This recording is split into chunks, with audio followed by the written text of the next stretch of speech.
David Pogue now has the story of an unlikely competitive battleground. We came to this Seattle playground to film the men's and women's Rubik's Cube World Speed Champions. But nobody was there but a couple of 8-year-olds. Unless... No! Yes! Xuanyi Gong and Qixian Cao are the men's and women's speed champions. Earlier this year, Xuanyi set the record, 3.05 seconds, and Qixian set the female record, 4.09 seconds. Do you spend all your time practicing? So he currently has three major things he's doing, which is to read books, to study, and to practice Rubik's cubes. Is anybody upset if you don't win?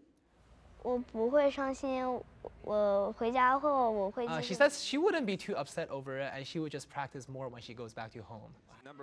They flew here from China for the 2025 World Championships, which are taking place this very weekend. And China's going to close it out. Hungarian architecture professor Erno Rubik invented the cube in 1974. By 1983, crazed fans had bought 200 million of them, trying to unscramble its 43 quintillion permutations, 43 billion. But eventually, the fad cooled, until the internet inspired a comeback. The modern World Championships began in 2003. At its simplest form, it's just solving the Rubik's Cube as fast as you can. Kevin Hayes is part of the organizing committee for this year's championships. He's a mean speed cuber himself. I was the world champion in the 6x6 in 2013, 2015, and 2017. Wow, do these people here know who you are? I was like their star back in the day, but now I'm very old. 31 is very old. But 31's ancient in the Rubik's Cube land. I mean, the new superstars are like 8 to 13. Put it down, put your hands back down on the timer, and then that records your time. 19-year-old Luke Garrett holds the world record for his average time unscrambling one-handed. Yes! 7.72 seconds. Now, these are not your father's cubes. They're a lot faster. They use a lot more technology inside them. They have smoother pieces, rounded edges. They have magnets inside of them. You can adjust the tensions. What do the magnets do for you? They can help the cube align itself so it stops where you want it to. Also, the pros memorize hundreds of cube patterns and the moves they need to solve them. I know what to do with my fingers that will take this from being like this to being solved. Garrett is competing in 13 of the 17 championship events, and he's the highest-ranked cuber in the world across all events. Oh. Let's see, 4x4, 5x5, 6x6, 7x7, pyraminx, like pyramid, cube. Man. There's even a blindfolded solving event. So the way you do it, it's easier than it looks. It's actually not. It involves imagining a letter on each surface and then memorizing pairs of letters as words, or something. Not bad, okay. So F-O, so that's like, I imagine like foe, like fighting somebody. Mm-hmm. And then I have to go to K-B, I imagine kibble, like dog kibble. Uh-huh. That makes sense, right?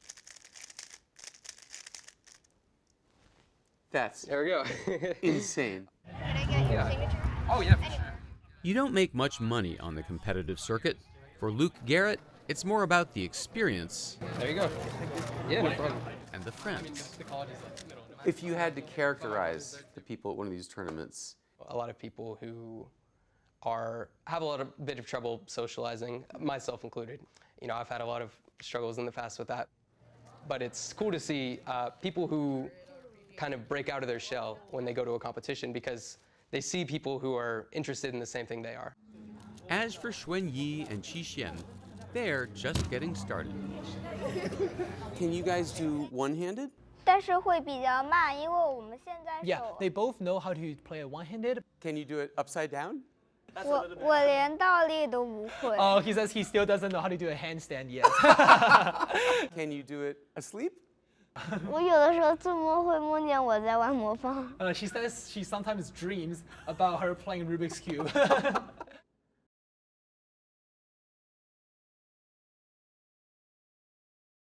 Steve Hartman now, and one man's dream come true.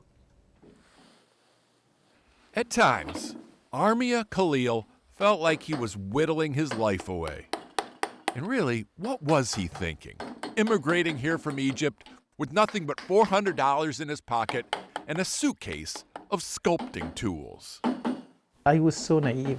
I didn't have any plan, just got one-way ticket in my dreams.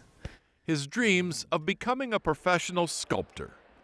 It didn't work out. So in 2012, Armia got a job as a security guard at the Metropolitan Museum of Art in New York, where he could at least be in the presence of masters, never imagining that one day his work would be here too. It's unbelievable. That was really a surreal moment for me.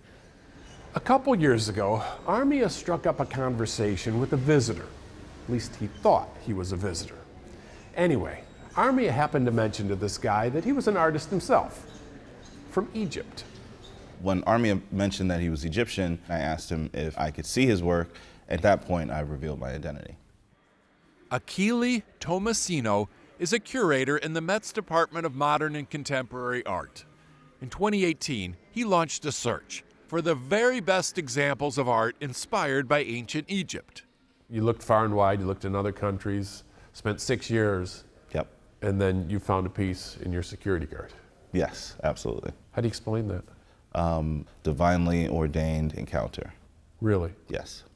Several people have told me that they've come to the exhibition just to see your sculpture. Armia's sculpture, carved out of a single piece of ash wood over the course of 5 months, is part of a major exhibit on display for the next week here at the Met. Thank you so much. As a result, Can we get a photo with you? Of course. Armia is now a celebrity of sorts, the only security guard who guards his own work. Thank you.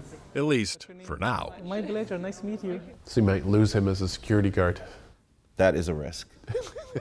But might gain a new master.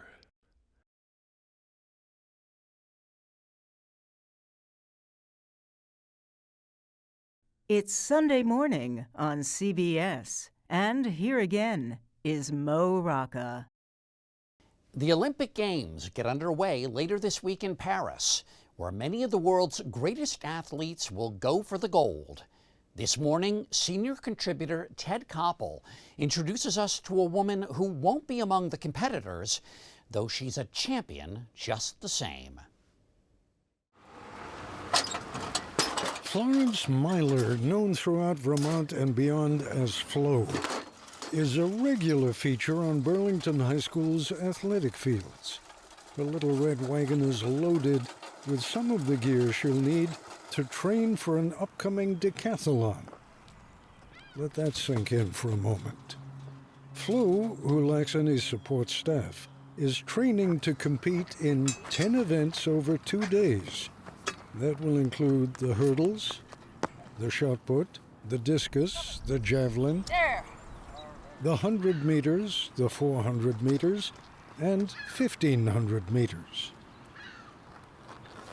Before she can even practice the high jump, or the long jump, or the pole vault, she has to pull back the tarp that protects each of these venues against the weather. She'll put it all back when she's done. As for the actual jumps, let's put things in their proper perspective. Did I mention Flo's age? There, I got it. On this particular morning in May, she is still 89 years old. Yoo-hoo! All right. I did it!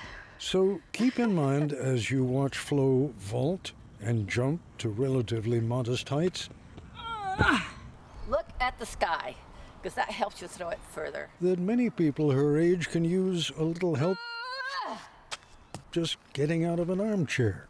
Now, you're not a big woman across the, I'm across not. the shoulder, but it must require a lot of strength. But you know, Just being to brought leverage. up on a farm, I'm Yeah, just used you're to lifting up these heavy bales. bales. Yes. So you're I got a lot of muscles. You're strong. I'm not going to take you on, Flo. Don't worry about it. It's. Flo is an extraordinary athlete. What's a good distance for me to be beyond where you're going to land? Oh, you're safe.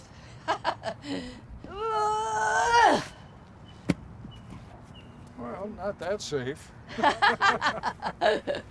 Sometimes I With the proper training and coaching 60 or 70 years ago, she might have attained Olympic caliber. Yes. Wow, I did it! I won all these medals in Poland. The window frames and walls of the lakeside home that she and Gene, her husband of 64 years, occupy, groan under the weight of her accomplishments. How many of these medals you got? Oh, about 1,500, I think. Quite a few.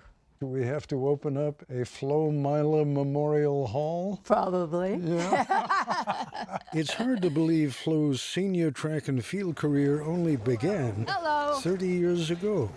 I was playing tennis with my husband. Yeah. It was the Vermont Senior Games, and Barbara Jordan, my best friend, said, Flo, we're desperate for track people. I would like you to come and try the long jump.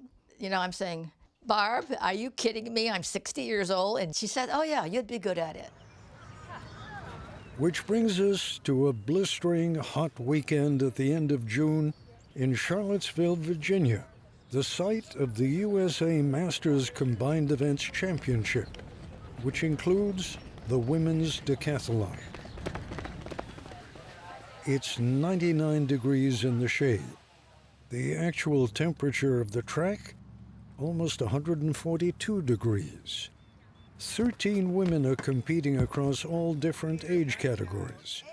A few weeks ago, Flo celebrated her 90th birthday. Flo's competition in the 90 to 94 category? Nobody. I was thinking the Olympics are going to be in late July in Paris. I don't know if it's going to be as hot as this, but it's going to be hot. That's pretty brutal, isn't it? Boy, oh boy, I'm really pushing for the ladies' decathlon, I'll tell you. If I can do this at 90, we have a lot of other ladies who can do it in their 20s. Damn right. Right? Yeah, absolutely. What Flo is referring to is the fact that there is no decathlon for women at the Olympic Games. The winner of the men's decathlon is widely considered the greatest athlete in the world. Set. Women, they have to make do with a 7-event alternative called the heptathlon. So, you're pissed. I am. That's an understatement. Why? Women still aren't allowed to do this event at the international level. There's no women's decathlon at the World Championships, Olympic Games, and that's a problem. Lauren Kuntz, herself a decathlete, is also part of a growing movement to overcome the one hurdle that keeps women from competing in the decathlon in international competition. Historic sexism. There was a belief really early on in track and field that women were not able to do a lot of the events. And all of that individually has been proven wrong. Like one of the big ones was women are too weak to pole vault. They don't have the upper body strength. Women have been pole vaulting in the Olympics now since 2000. The one last event that women still are not allowed to do is the decathlon. World Athletics is the governing body that could change that. The answer we tend to get is current heptathletes like the heptathlon, and we don't want to get rid of that. And it's basically a one or the other. And the response we always give is, well, the young women, the younger generation, they're the ones that want to do a decathlon, and like phase it out then, right? Like set a date, set it 2028 or 2032 and say this is when we're transitioning. Everybody has enough time to make adjustments. When did you do your first decathlon? 2 years ago when I was 13. 15-year-old Sophie Knudsen says she took up the decathlon because her father and brother were doing it. Explain to an audience that may not have any idea of just how rough it is. What is so difficult about the decathlon? You just go from one event to another. It's like physically hard. on your body because you're just doing a lot, but it's also mentally, like if you do bad in one event, it's hard to, you know, pick yourself back up and go to the next. Which event do you worry about the most? Do you worry at all? The 1500. The 1500, I don't blame I you. wouldn't worry about it if it wasn't hot, but it's going to be so hot, the heat just zaps you. On this second day of the decathlon, before the 1500, Flo has done the hurdles, the discus, the javelin, and the pole vault. 90-year-old Flo in slow-mo.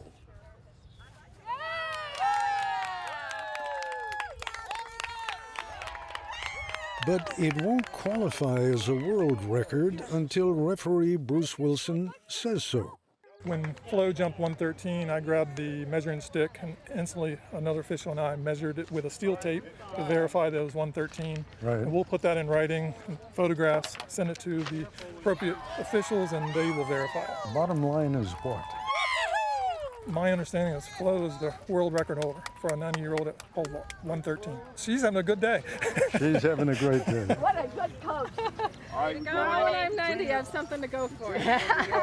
On your marks. What is so demoralizing about the decathlon, especially on a day like this, when it feels like way above 100 degrees, is that final event, the 1,500 meters. 4 times around the track, a shade under a mile. Flo only has to complete the race. There's no one in her age group even competing. She can walk it. And for the first 3 laps, she does.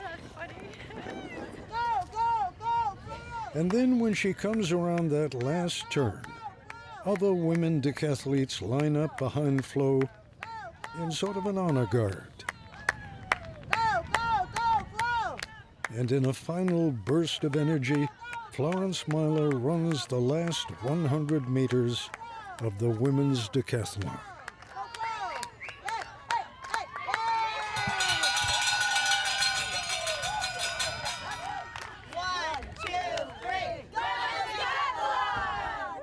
There will not be a women's decathlon when the Paris Olympics get underway in a few days. In the women's 90 to 94-year-old age group, But 4 years from now, Florence Meiler. 2028 in Los Angeles, who knows?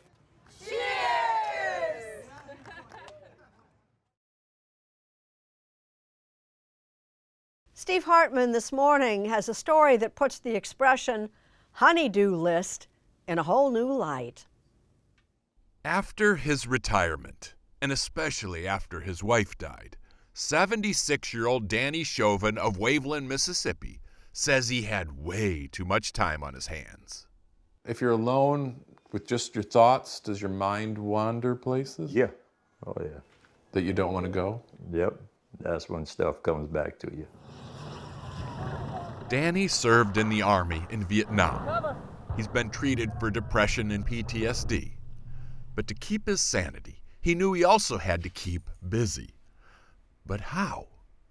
And that's when Danny realized one of the things he missed most about his wife was all the little handyman jobs he used to do for her. So a few months ago, he posted a note on Facebook. If there's any honeydew jobs that you can't handle, I'm willing to help. And it spread like wildfire. Thanks for coming to help me out. So now every day, No problem. sometimes 4 times a day, Danny fixes the hole in his heart by fixing just about everything else. He's working on fixing a closet door. And then he hung my porch swing. He put in a shower. And he did my screen door. And the best part? What does he charge for all this? The price. $0. Nothing. Charged us nothing. He showed much kindness to people. We can fix that up. Most of the people Danny helps are women, most single or widowed. They call him the honeydew dude and say he's just about the only guy they know willing to help with these small jobs. And obviously, no one's gonna match his price point. In fact, when the work is done, only thing he takes is a picture, a reminder that he is not alone in his struggle. Right now, I got a lot of friends, a lot of friends. Is the PTSD any better now that you've started doing this? Yeah, oh yeah. That's what I was looking for.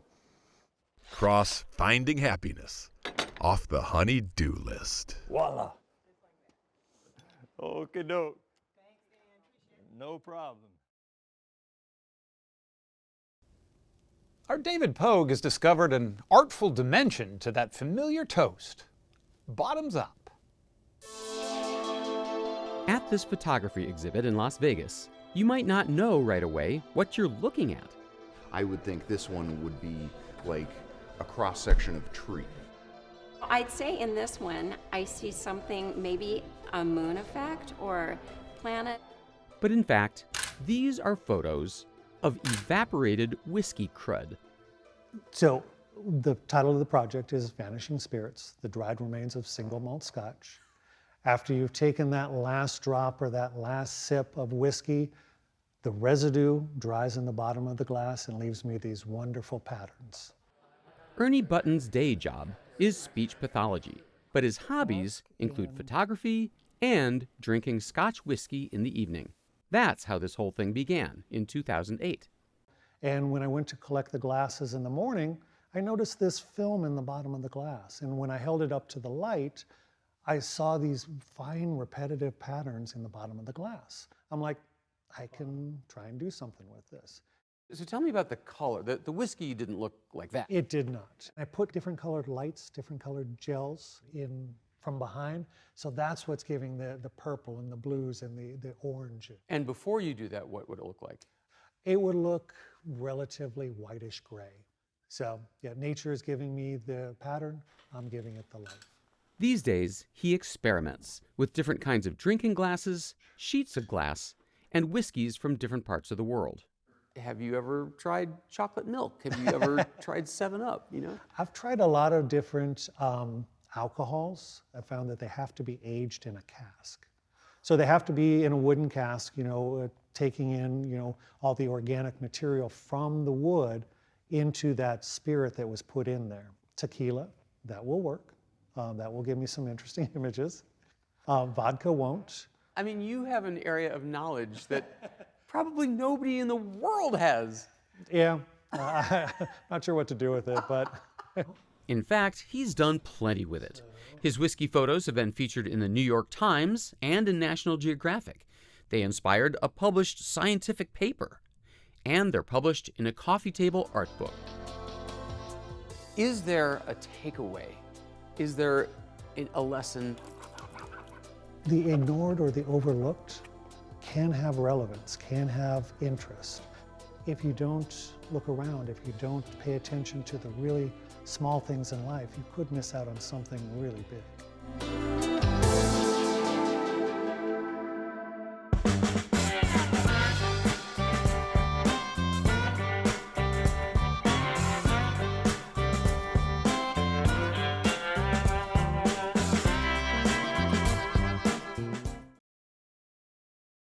Grilled, fried, or broiled, we love our chicken. Now comes word of an innovation cooked up in a lab that's good news for everyone, especially the chicken. Here's Allison Aubrey of NPR. For thousands of years, humans have slaughtered animals for meat. But Dr. Uma Valetti dreamt of a different way. You don't have to kill a chicken to eat chicken. He figured out how to grow meat directly from animal cells. It's completely different from Beyond Meat or Impossible, which are made from plant-based ingredients, including vegetable proteins. This is real meat, no compromise, made in front of you. So you grew this chicken in these tanks behind us? Yes. Without ever slaughtering a chicken? You could ask me that 1,000 times, and the answer is yes, yes, yes. We grew it right here. They're getting the oxygen. His company, Upside Foods, just received clearance from the USDA to start selling their meat, made at this production center in Emeryville, California. We'll be able to produce 50 to 75,000 pounds of meat every year, right away. The process begins here. Animal cells have been extracted from an egg or live chicken.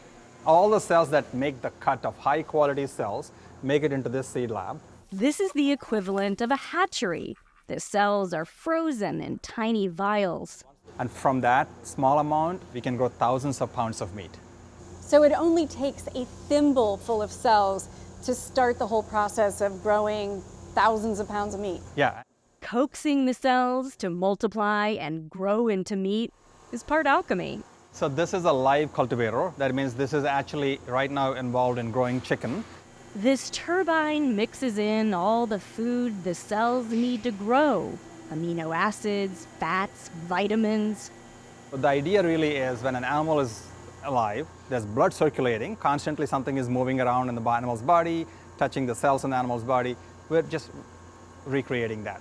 Valetti says in about 10 days, these cells have grown into chicken that's ready to cook.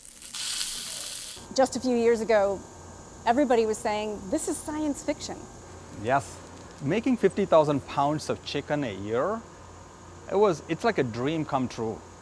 Growing up in India, his big dream was to become a cardiologist, a dream he realized with the help of his parents. They always knew my goal in life was to become a cardiologist, and I only wanted to train at the Mayo Clinic. And I trained at the Mayo Clinic. It was not easy to get there, and it was a lot of work. Working with heart attack patients, his team set out to use stem cells to regrow heart muscle. And he figured, why not grow animal meat in a similar way? I realized that we were raising 70 billion animals every year to feed about 7 billion people.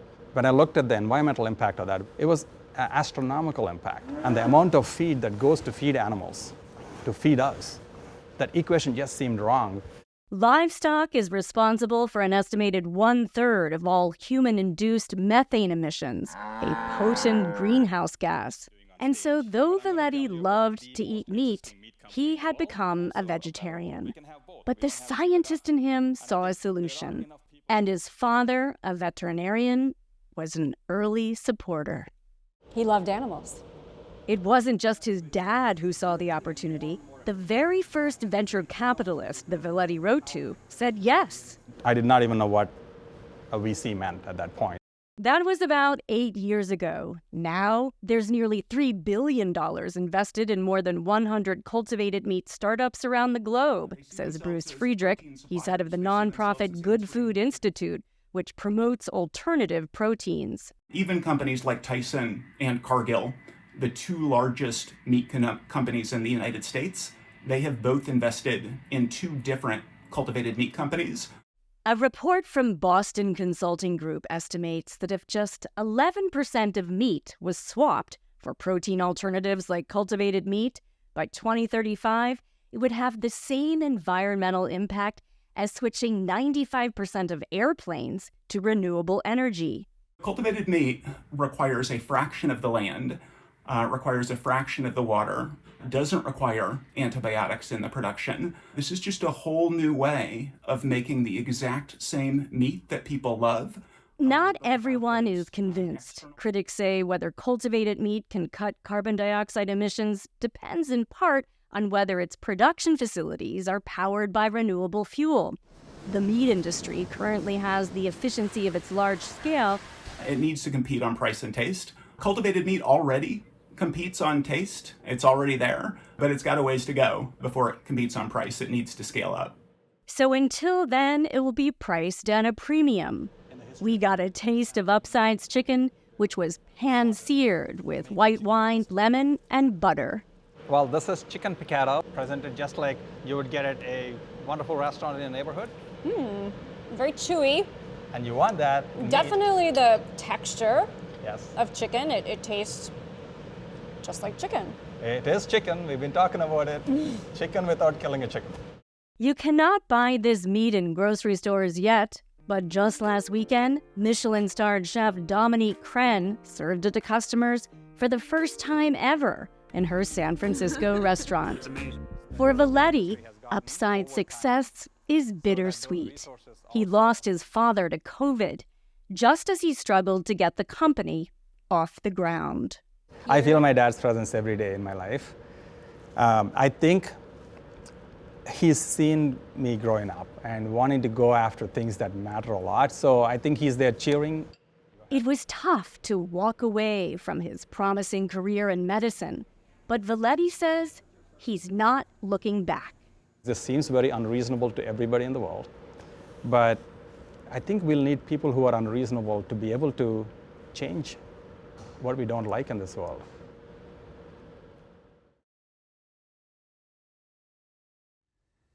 By some estimates, up to 70% of the artifacts that we clamor to see in museums all around the world are actually stolen. The underside of a global market that's worth billions. Seth Dohm looks at the growing effort to return some of these looted treasures to their rightful owners. Here's a dirty little secret. Up until 10 years ago, it was considered oh so gauche to ask inconvenient questions of provenance. Colonel, don't you understand? It just wasn't done. He's an assistant district attorney in Manhattan, homicide prosecutor, and retired Marine colonel with a master's degree in the classics. It makes him a powerful foe against those trafficking, trading, or buying stolen antiquities. The world of cocktail parties and bespoke suits and limousines pulling up to the curb. How could I ask someone of that stature, do you have the invoice or do you have any proof that it was legally removed from the country of origin? And so that was then. I got it. This is now. Amid seized antiquities, we heard how Matthew Bogdanos has been employing his detective skills, prosecutorial powers, and yes, a bit of bravado to target the illicit art world. He founded the DA's Antiquities Trafficking Unit in 2010 with one employee. Now we have 18 people. But it is relatively young unit. Was the sense that this was not important? Bear in mind that we live in a world of infinite problems and finite resources. I'm primarily a homicide prosecutor. Even now, that's half my job. Much like homicide, when a loved one is taken from you, it's forever. When an antiquity is pillaged, it's gone forever. Your jurisdiction is New York. It's an important big city, but it is just New York. Yeah, the words just in New York should actually never be in the same sentence. Sure, it's just New York. We do have, the best galleries in the world, some of the finest museums in the world. More importantly, if it passes through New York, we have jurisdiction no matter where it is now. If the wire transfer was made in New York, we have jurisdiction no matter where it is now. If it was offered for sale, if it was shown at an auction. So sure, my jurisdiction is limited to New York City, but to update a phrase, all roads lead to New York. When deployed to Iraq in 2003, Bogdanos engaged his troops in tracking down objects looted from Baghdad's Iraq Museum. Today, his team of civilians, detectives, agents, and historians has recovered more than 4,500 antiquities in the U.S., valued around $300 million. It is an honor to be here today. Just last Tuesday, a more than 2,000-year-old bronze bowl or crater stolen from a tomb in Macedonia was handed to Greece's culture minister. It was sitting in a burial tomb. Ahead of that repatriation ceremony, Bogdanos let us get a closer look. This was recovered from an Upper East Side apartment here in New York. This was sitting in someone's home. Sitting in someone's home. There's this Sardinian idol here. They've recovered objects from 28 countries, repatriating more to Italy than anywhere else. Cosa avete dentro? What do you have inside here? Italy's paramilitary police force, the Carabinieri, granted us access to their vault in Rome. It's packed with stolen and fraudulent art they've seized. Major Paolo Salvatore is commander of the Art Police's archaeology section. These objects were illegally excavated, he told us. By Italian law, they belong to the state.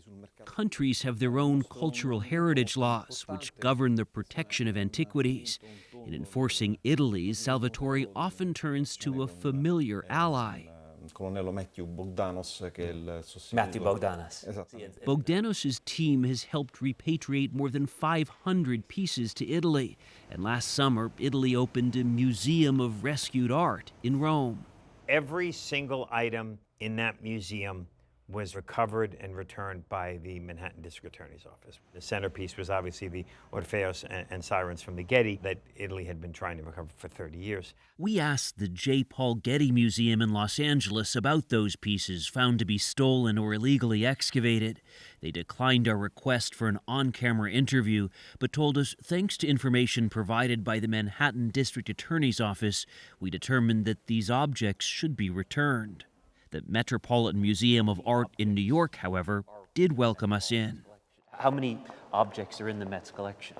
We generally use the number 1.5 million, although it's a rough number. Because Andrea Bayer, the Deputy Director for Collections, took us to see an object on loan from Italy.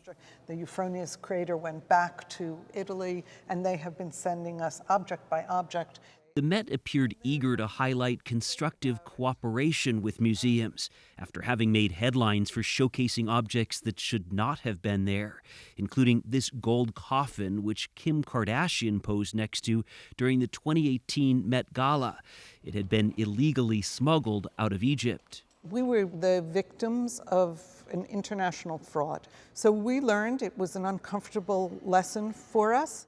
That picture of Kardashian went viral. One of the people who saw that photograph was one of the people who looted that coffin out of Egypt. One of his co-conspirators happened to be one of my informants. Sheer coincidence. Bogdanos reviewed the paperwork provided to the Met. The permit was issued in May of 1971, and the permit stamp said AR Egypt, Arab Republic of Egypt. Well, here's the problem, smugglers.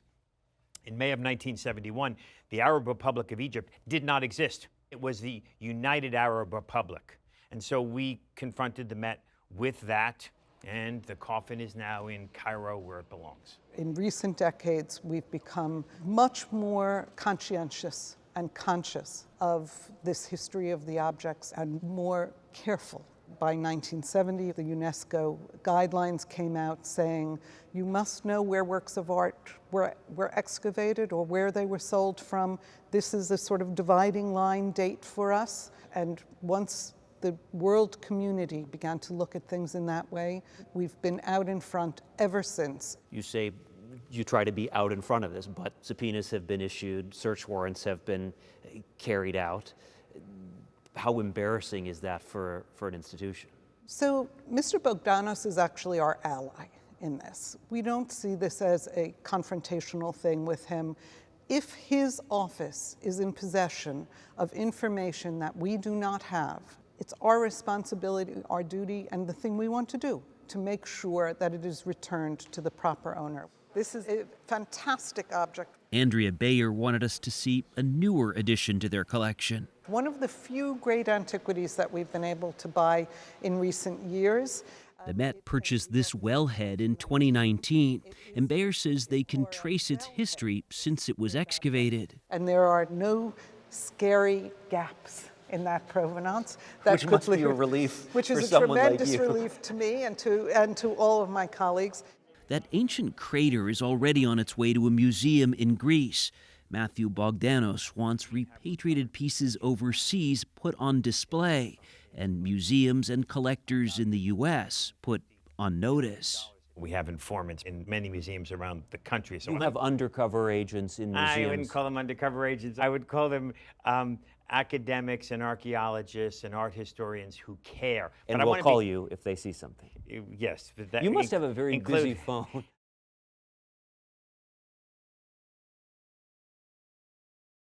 Steve Hartman has a story that can only be described as grand. To 11-year-old Jude Kofi of Aurora, Colorado, this surprise was music to his eyes. Obviously, whoever said the best things come in small packages was never gifted a grand piano. Jude's father, Isaiah. So one day it just shows up at the house? Yes, all for free. Who does that? The answer in a moment. Moses. But first, the reason. About a year and a half ago, Jude's dad heard a noise coming from the basement.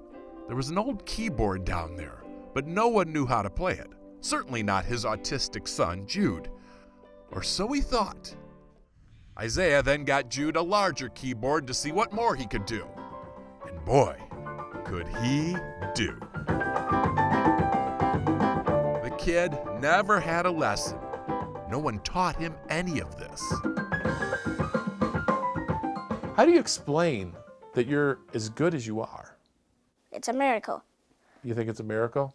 That's what I prefer. Bill Magnuson prefers that too. Is he special?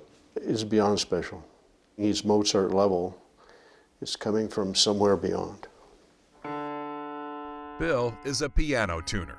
He saw a local news story about Jude, heard him play, learned how his parents immigrated from Ghana, how they're raising 4 children and sending money back to Ghana. What resources are left over to help this special little soul? Yours. Yeah. Using an inheritance from his father, Bill bought the piano, spent $15,000.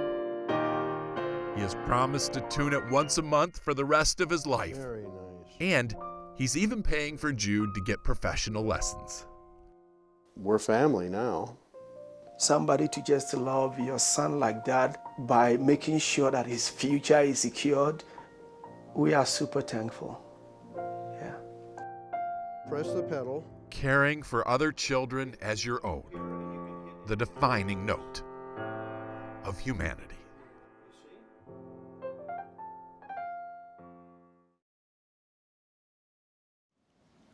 It's said Erno Rubik's Cube has more than 43 quintillion combinations.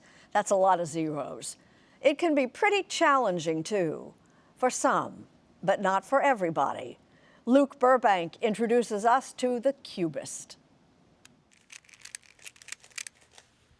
Daniela Chaim can probably solve a Rubik's Cube faster than you can, but that's not actually her goal. So how do you actually break it apart? They're not breaking apart. They're all hand solved. Wait, explain this process to me. I graph it out on my iPad, whatever the image is, and then I go and take each cube, solve it, place it on wood, each cube like that. So none of this is the components. This is everything that we're seeing is a solved Rubik's Cube. Yeah. Wow. Chaim is a 16-year-old who calls herself the Cubist. Her artistic process? Manipulating Rubik's Cubes into specific configurations, pixels if you will, and creating art. Are you ever tempted to just take the stickers off and put them back on? Because that's what I would do. For me, I find it faster to just solve it. This tale of twists and turns began 4 years ago. The first piece I've ever made. When Chaim got her hands on just a few cubes, and after making an admittedly rudimentary Super Mario, she wanted more. And then I begged my parents to get 1,000 Rubik's Cubes one day, out of the blue. She asked for it and I thought it was insane. And I kept saying, what are you gonna create or what are you gonna do with that many? And she just says, I have an idea, I wanna try something. How long did this take to make? This one took around 4 days to make. That something turned out to be a portrait of Marilyn Monroe, which her parents, Nicole and Eric, kept in their Los Angeles home.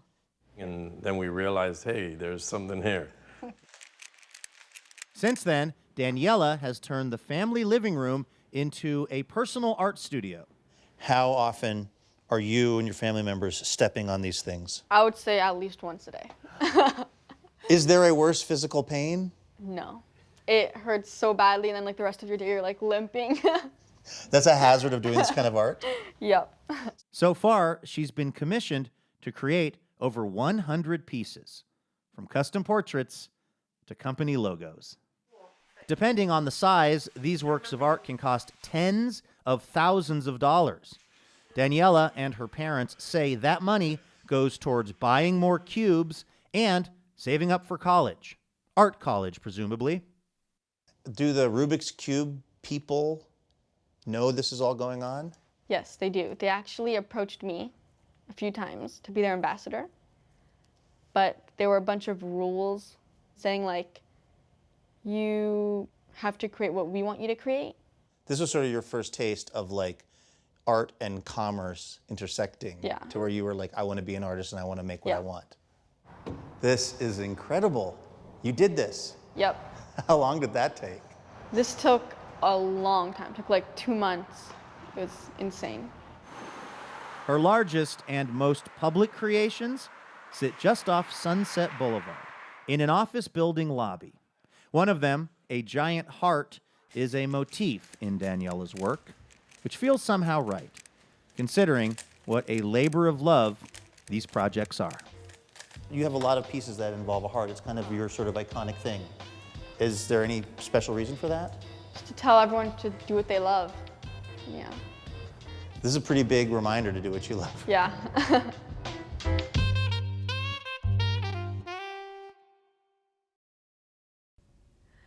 Appearances are deceptive, and this morning Steve Hartman has proof. 46-year-old Vaughn Smith of Gaithersburg, Maryland, was reluctant to even do this story. It's not something that's like, oh yeah, I'm the best. That's not what it's about.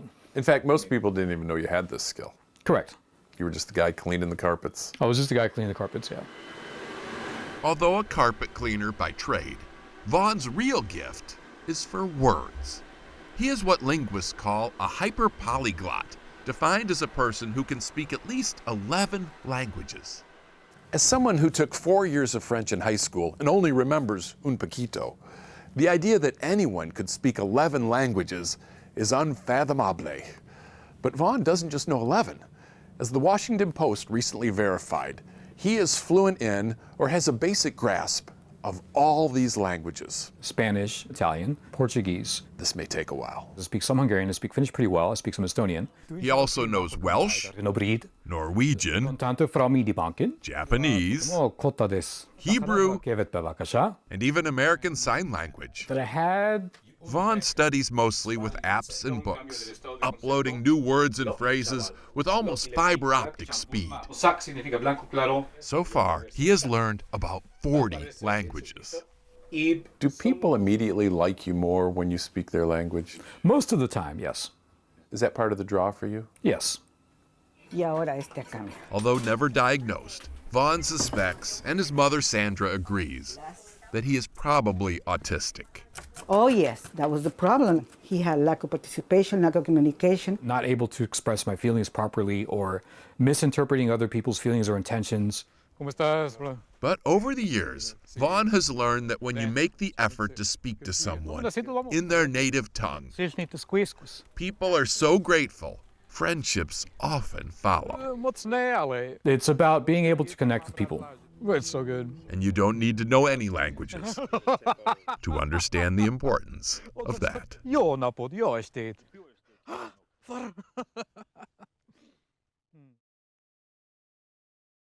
Listen up, here's Steve Hartman. In St. Petersburg, Florida, when the sun rises, Al Nixon sets for his impromptu therapy sessions. How have you been? Are you surprised at what people tell you? Not anymore. Al isn't a trained therapist. I've been concerned. He actually works for the city water department. He's dismissing you. But in these early morning hours, he's a trusted confidant and counselor to whoever passes by. And I wrote to him and I said, Renee Rutstein is a regular. he knows everything about me. Did you feel weird sharing all your secrets to a guy on a bench? No, because he'll never judge me and he always shoots me straight. He's not judgmental and he takes you for who you are. Bernadette Dorset Mills says she has never met a wiser man. He's like the guiding force. At the same time, I don't hear you talking a lot. No. I just see a lot of nodding, like you're doing now. And a lot of mm-hms. Listening is the #1 skill all mankind needs to know how to do very well. A skill he has clearly mastered. When Al started coming here 7 years ago, the therapy was for him. He needed a quiet place to clear his head, and the last thing he wanted was to hear other people's problems. But then a woman he'd never met told him something he'll never forget. She said, every day I see you, I know everything is going to be okay. And that made me realize that when you speak to someone or you smile, you let them know I value you, and people pick that up. when I walk by, sometimes, you know, I don't even get a chance to chat with him because there are other people waiting in line. In appreciation for always being there, not long ago, Al's faithful put a plaque on his bench. To a loving and loyal friend and a confidant to many, forever and always. I teared up. That was powerful. How can such a simple plaque be that powerful? When you express to someone, you matter to me. They gave you back what you gave them. Everyone needs an Al. Good morning, sweetie. Even Al. Have a great day. You too.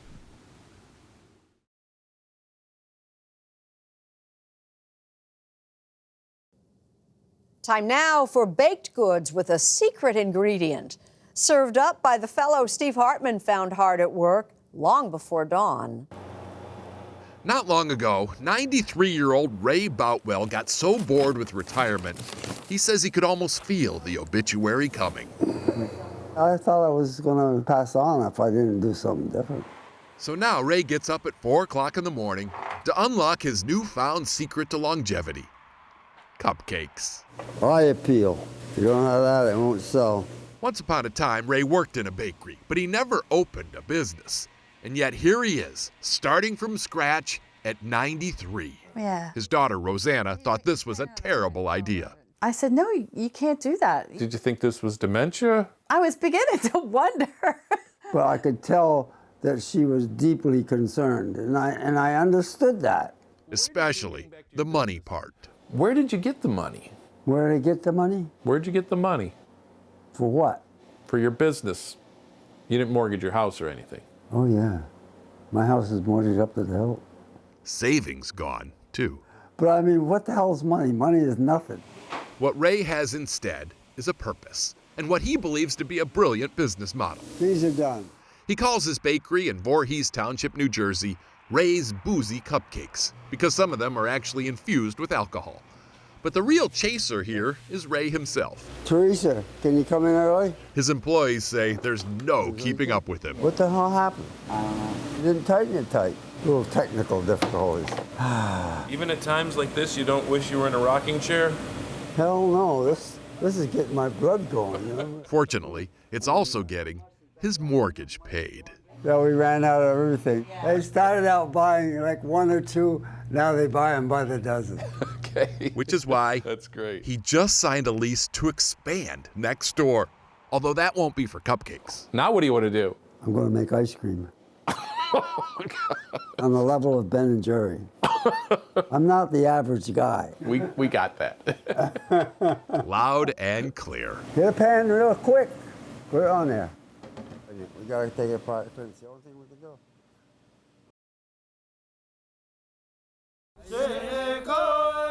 We have our baseball. In Bhutan, the national pastime and passion is archery. Competitions bring villages together across this nation tucked into the Himalayas and attract everyone from peasant to prince. American and Oxford-educated Prince Dasho Jigyal is a regular at tournaments. Why is archery important in Bhutan's culture? Archery has played a very important part in building nationalism and also building national identity through sport. And Prince Dasho is there with pointers for the royal visit by that other prince and princess, William and Kate. She took aim in the spirit of friendship. Certainly friendlier than in the 1860s when British redcoats were kept at bay by Bhutan's long-range archers, as they did for centuries against other invaders. Bhutanese archers today still show their stuff, hitting targets 476 feet away.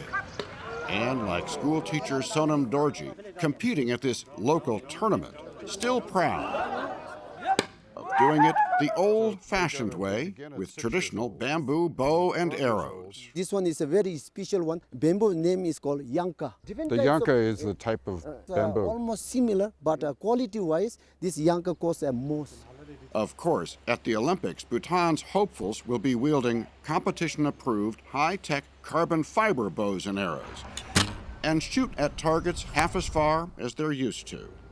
26-year-old Karma won a handful of medals in an Asian competition and is thrilled to compete in Rio. Being in the Olympics is a very, very big deal. It makes Bhutan proud. She carried her nation's flag at Friday night's opening ceremonies. Tuesday, she starts competing. And even though no Bhutanese archer has ever won an Olympic medal, Prince Dasho, who heads its Olympic committee, has faith that karma has a fighting chance at glory. It's in our blood. It's in our blood. Therefore, we hope that we can perform at the international scene. It might run in our genes, in our DNA.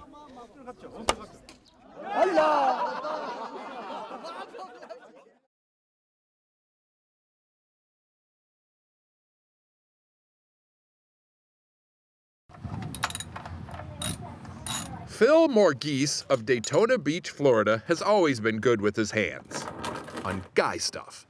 But when it came to the finer points of styling his daughter's hair, Phil admits he was about a quart low. Because every time I put a little hair clip in her hair, it would fall out almost immediately. There with you, bro. Yeah. What were you sending her out looking like? She used to wear a lot of hats. Phil is obviously a single dad, and he hated that he couldn't put in a measly clip, let alone a 4-strand braid. Right. He wanted to learn it like really badly, and I told him it's so easy. You just take 4 strands. This is his daughter, Emma. Go under, over. What Emma didn't realize about her dad, or most dads for that matter, Wait, you lost me. is that the Y chromosome makes us follically challenged. Yeah. I was like, Daddy, I'm going to do a 3-strand braid. Just back off. At that point, a lot of guys would have given up, but not Phil. He watched a ton of YouTube videos, and when he eventually mastered it, a light went off. Something as simple as sending your daughter out and her being proud of her hair and you being proud of your work, it's a beautiful thing, you know? The purpose of the class is just to go through the basics. To share that feeling, Phil now gives free styling lessons to other like-minded dads. Grab the hair. Daytona Beach police officer Kevin Pedri is a fairly typical client. This is a lot harder than what I do normally. Kevin says arresting crooks is a cakewalk compared to capturing a ponytail. Okay, we'll start over. But Phil presents it in a way even the most macho man can understand. It's like wrapping a rubber band around an extension cable. And by the end of this lesson in Girly Girl 101, their styling skills are second to Bun. Wrapping the braid around the ponytail itself. Although Phil says the real reward has nothing to do with hair. That's excellent time to sit there and just talk about your day. Yeah. My dad has a motto, it's not about the bun, it's about the bond. Or it's not about the braid, it's about the bond. Or anything that has B and then bond. B, yeah, it kind of works, yeah. Yeah. Whatever the marketing, it's a success. Since launching the class in October, lots of other dads have started workshops in Pennsylvania, Texas, even the Netherlands. What more can I say? The only question you haven't asked is, have I ever done hairstyles on a cat? You're right, I left that one out. Have you ever done a hairstyle on a cat? Well, no. I should have quit when I was ahead.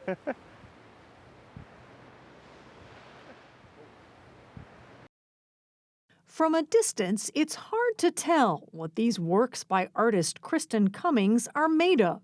They look like mosaics, shiny, like glass. I like making things out of weird stuff. Weird maybe is a little harsh. Surprising, maybe. Yeah, unusual. Tasty materials. That's true. Chocolate devotion. This dark blue is blueberry. That's because her materials are actually jelly beans. Coconut. Which she uses to make some of the most beautiful works, like Da Vinci's Mona Lisa, even sweeter. Cummings is surrounded by jelly beans in her studio in the garage of her Pittsburgh, California home. They're supplied by Jelly Belly, which actually considers her its artist in residence. I never would have imagined I'd be any sort of artist, much less a jelly bean artist. It takes her about 7 days to turn 12,000 jelly beans into a work of art.